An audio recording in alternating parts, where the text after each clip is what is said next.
Hi, and welcome once again to Stone Soup. The world according to sci-fi geeks, And it's time once again to cook as you can see. in Cinnamon Kitchen. Not that there's going to be any cinnamon in this because that would be a little weird. Even Well- we have our limits. Well, actually, it might not be. Who knows? But we're not going to. We're going to, well, first let me do some explaining. Long ago and far away, my mother-in-law, rest her soul, had a problem.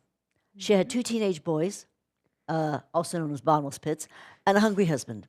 And she would fix stuffed peppers. She would make a dozen peppers. They'd gobble their share and want to know where the rest was.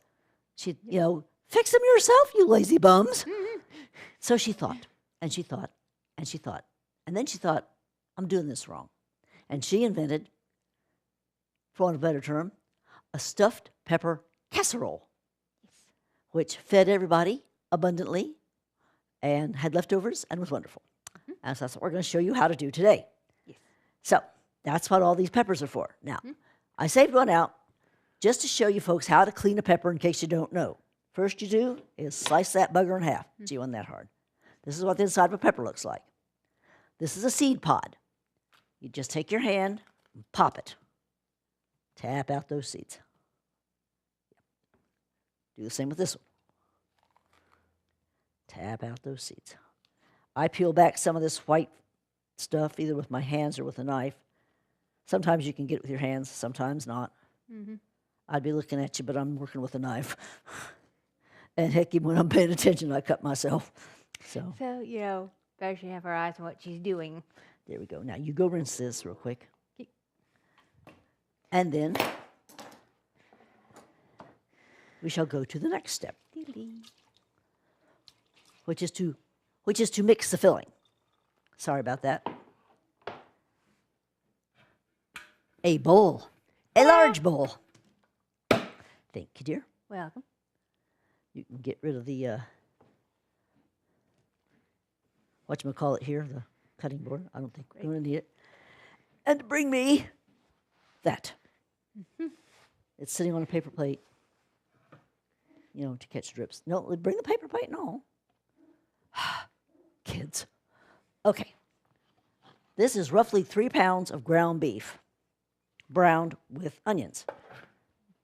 Like if you're going to make chili or pretty much anything that you make with browned ground beef.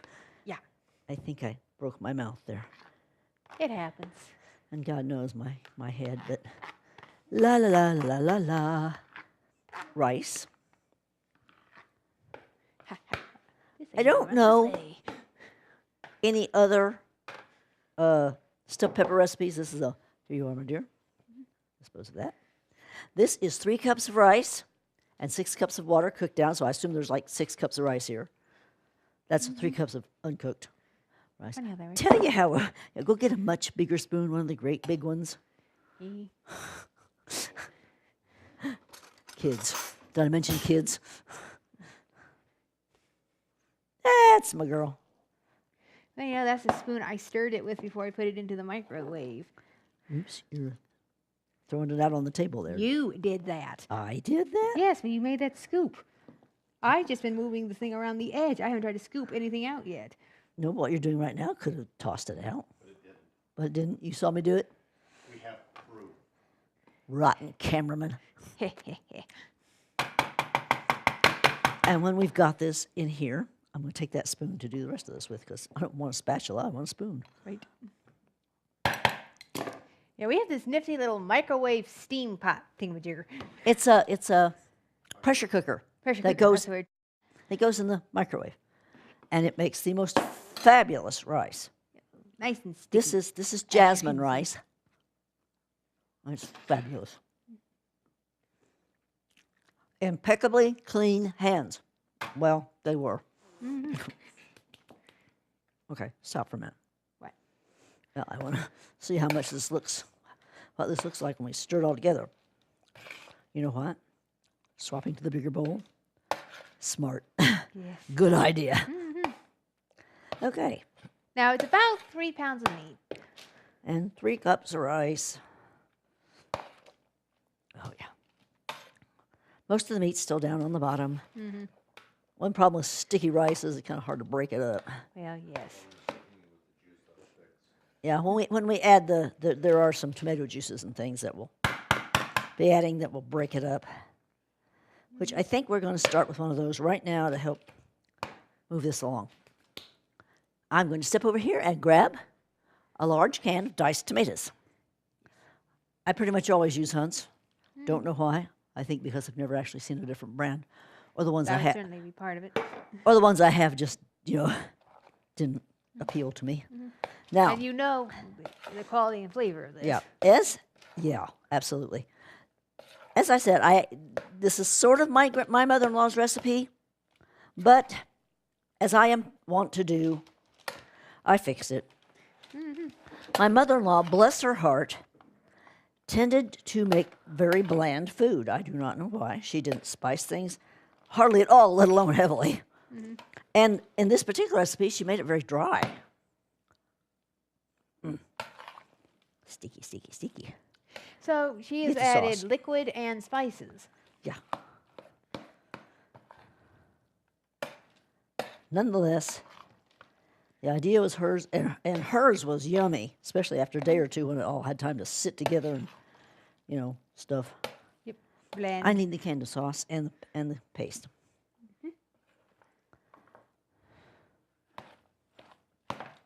Now, one can, what size? Let's see. This is a 15-ounce can of Hunt's tomato sauce. We shall put that in. Sauce is good.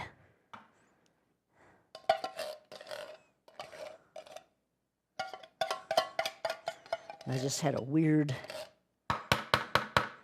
play on sauce for the goose run through my head. What? What's sauce for the goose is sauce for the gander. Yes, and if you sauce them both up correctly, they'll be nice and moist and tasty. I've never heard it that way. That's because that's the first time it's ever been said that way. Oh. Sauce for the goose, sauce for the gander means what's fair for him is fair for her. Right. Or But vice- I've always heard it's what's good for the goose is good for the gander. No, I've always heard sauce.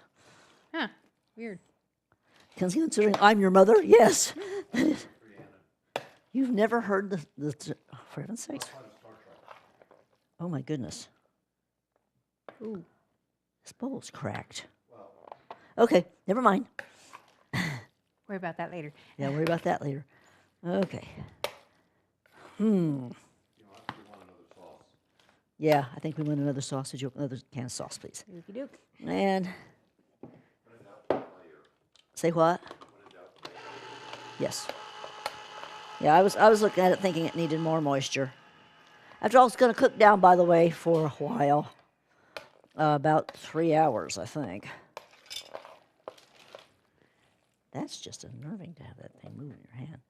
Another 15-ounce can of sauce. Oh. And a can of paste. Where's that? Oh. This just I helps just it moved some of this out of the way. a little more tomatoey.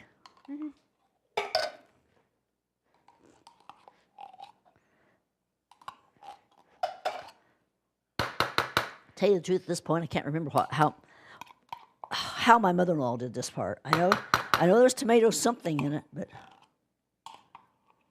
And I said to my husband when I started making this, I said, should we make it smaller? I mean, there's really just the two of us, or maybe there was 3 of us by then. And he said, no. It'll keep in the fridge for forever, and no. It's like, okay, Annabans. Yes, they really do call each other honey buns. Yep. Are you out of your mind, honey Honey buns? buns. There's a reason they call it this man's army.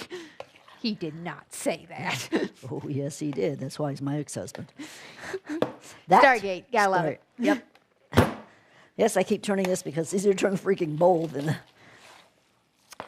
You know what? I'm not sure we can even get the rest of that in here, or that we need to. What do you think? Well, I gotta say, it really does not look like it needs more rice. Well, Okay, just a minute. Can we help you, Julius? This is what. Careful. It's not wonderfully attractive, but it'll be yummy. I'm just And- gonna move this out of the way for the moment. Thank you. We'll just Now, store you the may rest of have that. noticed I haven't actually done any spicing. I don't think she even salted and peppered the meat while she was browning it. Nope. Didn't think of it. No, we don't usually do that. We'll move what's left of the rice into a container, shove it in the fridge. We can find something to eat it with. It's jasmine rice, and it's fabulous. You said that already. Did I? Yes. I didn't hear not on camera. Yes. We were talking about the microwave pressure cooker. Oh. Okay. The cameraman is kibitzing. He says that wasn't enough salt. I know that. But you can't really get enough salt because you're not going to know what, I'm just salting it some. Basically, you do a little spicing in it here, and then after it's cooked, you salt and pepper to taste. To taste. Thank you, dear. Here you go. Add some Now I'm going to do a little flavors. peppering. Pepper, pepper, pepper. Pepper, pepper, pepper, pepper. And now a little garlic. Woo. Garlic, garlic, garlic, garlic, garlic, garlic, garlic, garlic, garlic. Now that my mother-in-law did not do. She didn't put anything like that in it. My husband thought of that one. He said, "Oh, let's put garlic in it." I'm like, garlic? Okay, and it works. So And hey. it works, so. Yes, I don't know if we have mentioned this before. We've done a lot of these, but we treat garlic much like we treat cinnamon. It's hard to have too much. I don't. When she says we, she means herself and her father, not me. Whatever do you mean, Mother dear? Wow. You have been known to over-garlic the chili. I don't put garlic in chili. Well, somebody's been garlicking the chili. Who could that be? Oh, look, I accidentally have like tomatoes and rice on my finger. Yep, too much garlic. I screwed it up. Now we come to the cool part. As I briefly clear some space. Yeah. If you would bring the pan, my dear. Yes, a shake.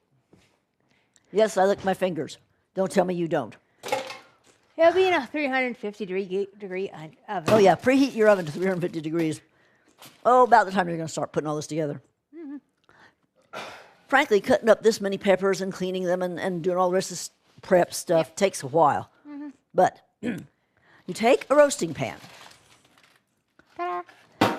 line it with aluminum foil. Now, you take your peppers. You line the bottom with the peppers.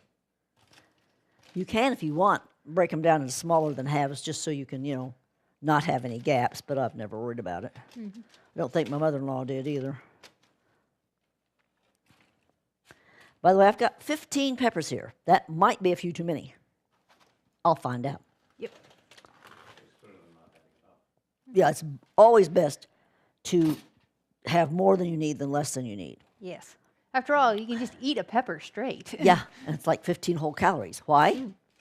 Because the suckers are hollow. I think most of what's left is water. Well, it's water and fiber. Yeah. Now, the bottom, I don't know if you can see this, the bottom is now lined with the peppers. Now you have to start putting in the filling. You smush it into the peppers. Smush, smush.